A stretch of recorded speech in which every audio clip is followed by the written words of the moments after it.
Shalom, hari ini kita akan renungkan kitab Kisah Para Rasul pasal 17 ayat 16-34. Dan sudah dibagi dua paragraf.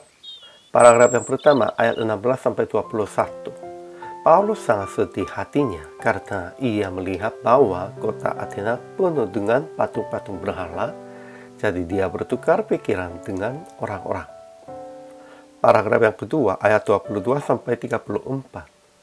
Paulus menjelaskan tentang Allah dan Yesus yang bangkit di antara orang mati di atas Areopagus, tetapi beberapa orang percaya.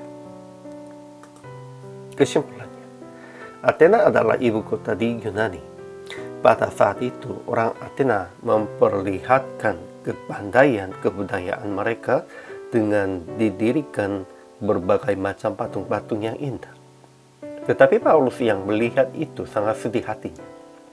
Maka, dia memberitakan Injil di rumah ibadat dan bersoal jawab dengan beberapa ahli pikir dari golongan Epikuros dan Stoa.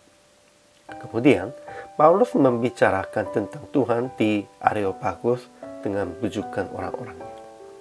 Paulus memberitakan tentang Tuhan bahwa ia telah menciptakan langit dan bumi, tidak memerlukan manusia untuk disembah, tetapi ia tidak jauh dari kita masing-masing.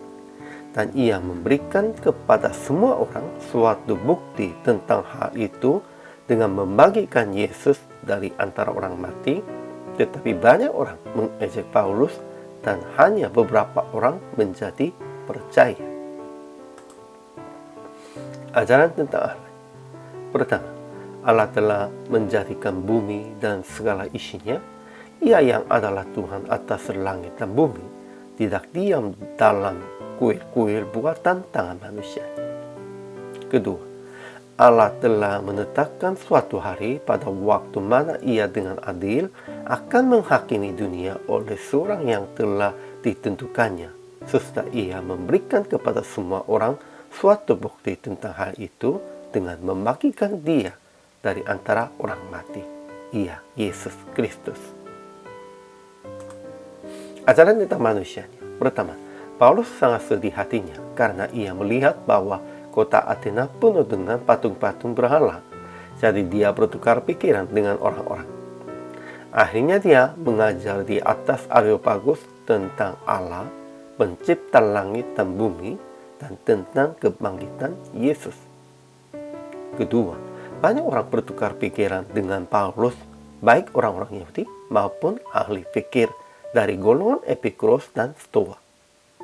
Ketiga, orang-orang Athena dan orang-orang asing yang tinggal di situ tidak mempunyai waktu untuk sesuatu selain untuk mengatakan atau mendengar segala sesuatu yang baru. Setelah mendengar ajaran Paulus, ada yang mengejek dan ada yang berkata, lain kali saja kami mendengar. Tetapi ada beberapa orang menggabungkan diri dengan dia dan menjadi percaya. Aplikasi hari ini. Pertama, menjadi sangat sedih hati ketika melihat dan mendengar orang-orang lebih sukai dunia, penghasilan secara materi, dan kesuksesan daripada Yesus. Rasul Paulusnya pada waktu melihat banyak patung-patung berhala, hatinya jadi sedih. Kalau begitu, kita juga harus hatinya menjadi sedih pada waktu orang-orang lebih sukainya, lebih fokuskannya, lebih menghargainya selain Yesus, selain Tuhan. Inilah kewajiban orang percaya. Kedua, usaha untuk bertukar pikiran dengan banyak orang tentang Yesus dan Injil. Ya, jangan hanya sedih ajanya. Dan dengan mereka harus bertukar pikiran, diskusi tentang Yesus. Inilah kewajiban kita juga. Ketiga, hanya memakai waktu untuk memuliakan nama Tuhan dan memberitakan Injil.